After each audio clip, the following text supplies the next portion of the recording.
Hello everyone, you can call me Freebie Wits, and I'd like to welcome you to another episode of Analyze and Adapt Season 2, where I see if a TV series would work in 3 different mediums. Tabletop, as in board and card games, tabletop roleplay like Dungeons and Dragons, and finally, as a LARP.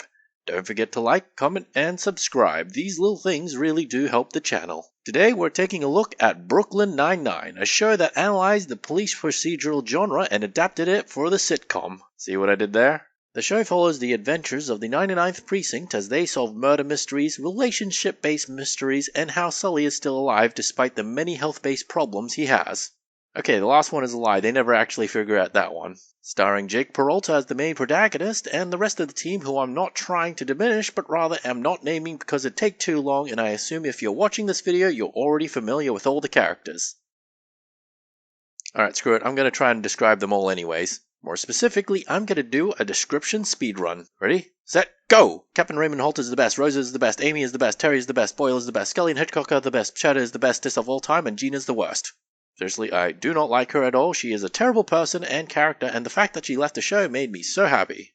I gotta tell you, I absolutely love the buddy cop genre, and while Brooklyn Nine-Nine isn't exactly a buddy cop show, it's pretty close in feeling, I feel. It's so good that I binged the entire thing in a couple weeks. So let's hope that it's as easy to adapt as it was easy to watch. So, with introductions out of the way, let's start with Tabletop.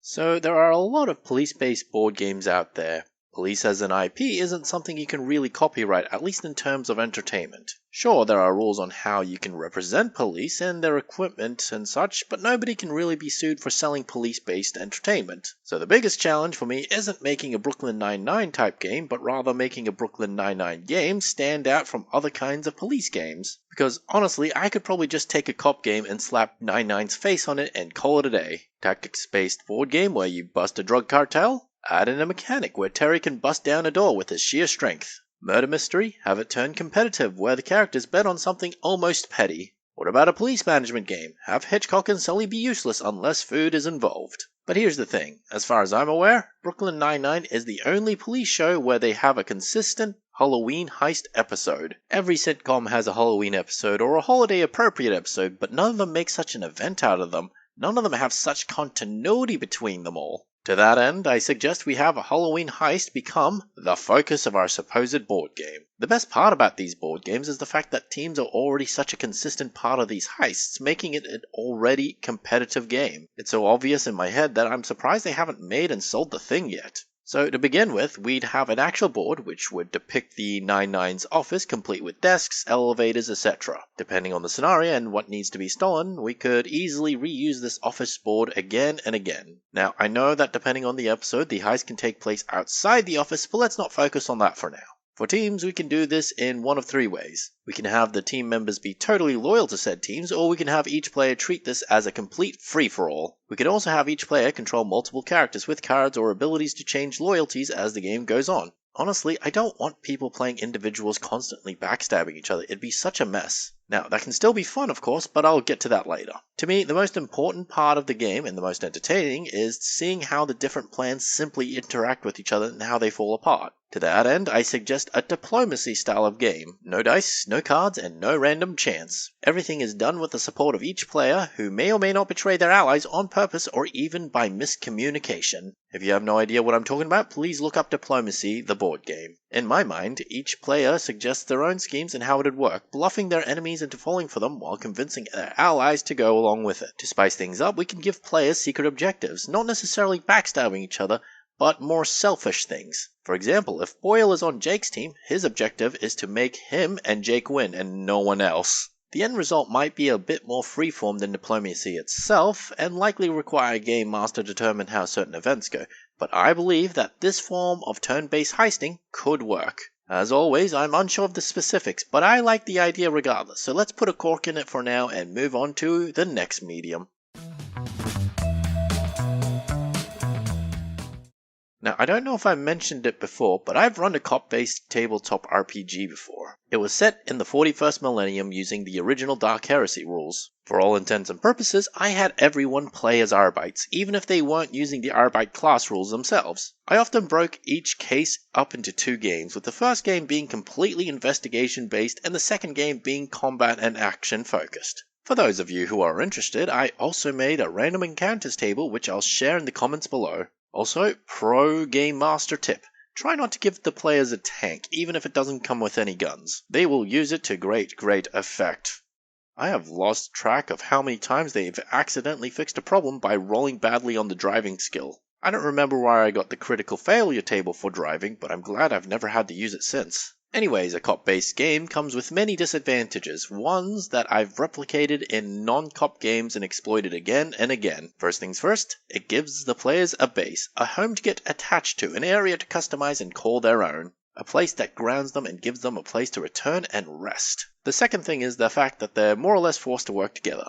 They might not always get along, but like all workplaces, even if you hate your co-workers, you still have to work with them. And hey, if they've never met each other, this is the first day they've worked with each other. They've just been cobbled together from different police departments, whatever. The third thing is the boss, the captain, the guy in charge. It's railroading, yes, but it's consistent and in character. You don't have to have a boss that micromanages the players, but the boss can give them the order to do specific missions or cases. No gallivanting around town looking for a quest or ignoring it in favor of their own personal goals. They have a case to work and orders to finish it. Here's one more thing about this style of gaming that's really good. One of the best things, in fact, if not the best. They don't have to succeed and solve every single case. They can lose. In a game with a big world-ending plot where everything will get destroyed if the players failed, it's all over. But if they fail a case in a cop-style game, well, it just means the bad guy gets away with it. The game can continue like Doug Judy. It might have consequences later down the line, but it can still continue.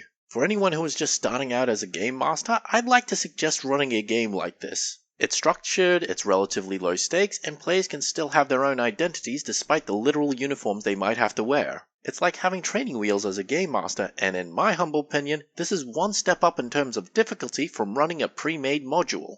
In that regard, Brooklyn Nine-Nine is good, but comes with one potential pitfall: Captain Holt. If the DM plays them wrongly, like any other character who's in charge, it could feel like they're being micromanaged and railroaded too hard. He could come out looking like a DMPC depending on how he's treated. If control of Holt went to the players with cases and missions coming from high up, then you'd have a player who outright outranks the others and would, in character, be able to order them around. Nobody likes a backseat gamer, and that would just make it worse. Now, could you trust your players to make it work without them actually micromanaging and ordering each other around like this? Yes. Has it worked before? Also yes, but you need the right group of friends to make it work like any game. With that out of the way, let's move on to Larp. So before we begin, I should say that under no circumstance should we have people actually LARP as actual cops in a realistic way. I think that should go without saying, but assuming you don't know, dressing up as a cop might count as a crime, specifically the crime of impersonating a cop, depending on where you live. Just look into it and keep yourself safe is what I'm saying. If you're doing this in a private place without any chances of being witnessed by misunderstanding bystanders, this wouldn't be an issue at all. Now with that said, most of the cast in Brooklyn Nine-Nine don't actually dress up in actual cop uniforms besides having the badge, which makes sense since they're detectives, not beat cops. As I mentioned previously, there's not much too different from a Brooklyn Nine-Nine game from a police-type game. Adapting this into a LARP feels like it has much the same issues. You can have a gun-based game with blasters, a game with a murder mystery involved, or any combination of things. We could in theory turn it into a heist again, but I fear with so many independent actors involved, everyone is going to go with the backstab route and turn it boring. After all, when everybody's a backstabber in a team game, it's not actually a team game at all.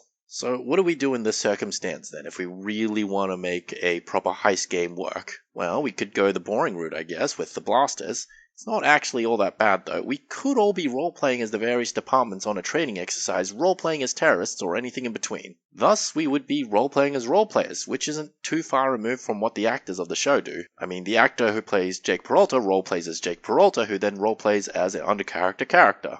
Now that I think about it, the meta aspects of this appeals to me more than Brooklyn Nine-Nine part of the show. Also, it occurs to me that Jake Peralta really likes to roleplay in general and getting into character himself. There's a lot of roleception involved, and is it me or would Jake make a fantastic D&D player? Or maybe the worst, I can't tell. I know Terry Crews would make an amazing D&D player. I mean, he's literally played D&D. Seriously, look it up, it's amazing. Anyways, back to the blasters. For the most part, Brooklyn Nine-Nine uses pistols, and very rarely anything else. I'm pretty sure there's a grenade launcher in one episode, and maybe a shotgun involved in there somewhere, and the bad guys definitely get automatic weapons. But the good guys, mostly pistols as far as I can tell. Now if we put this in a paintball style game, or gel blasters, airsoft, whatever you want, this is more of a game mode than a long-lasting recipe for a Larp game. The thing about gel blasters and airsoft from what I can tell is that a lot of them use rapid fire blasters or things that shoot really far or go boom sometimes. With that in mind, many tactics have to be developed as different weapons are best used in different circumstances. Because of this, pistols only gameplay would just evolve into one specific kind of tactic,